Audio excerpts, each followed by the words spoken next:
In my mission, I was specifically called Spanish speaking, but you come across a lot of different people. Before I actually got there, there was a whole issue with Proposition 8, gay marriage being legalized, all that stuff. So that happened probably a year or two before I entered the mission, but you could still kind of feel the vibe from it. Most people were pretty respectful of us, I would say. Maybe more the sisters than the elders. I think that's generally true in most missions. But I heard stories about elders who were in the city during that time. For a while, they had to keep all the city or the elders out of the city just because it was too dangerous for them. There was too much aggression, too much anger about the whole issue, you know? And people knew very clearly where the Mormons stood because it was a big deal.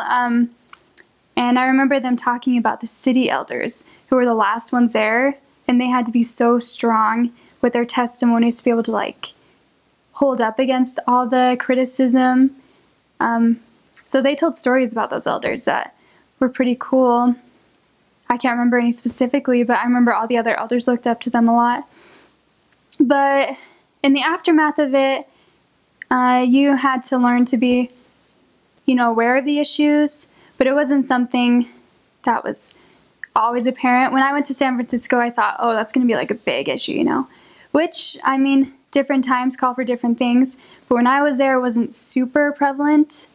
I definitely met couples, you know, when I was tracting or talking to different couples, same gender couples, which, you know, was different, but they were open and listening to us. They were usually pretty polite, you know.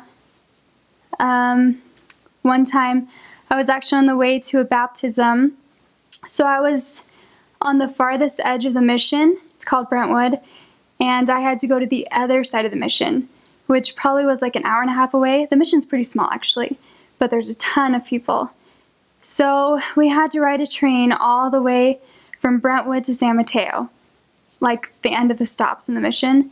Somewhere along the way, we had to go through Oakland, and we got caught in the middle of a gay pride parade, which was a little uncomfortable, just because we stood out.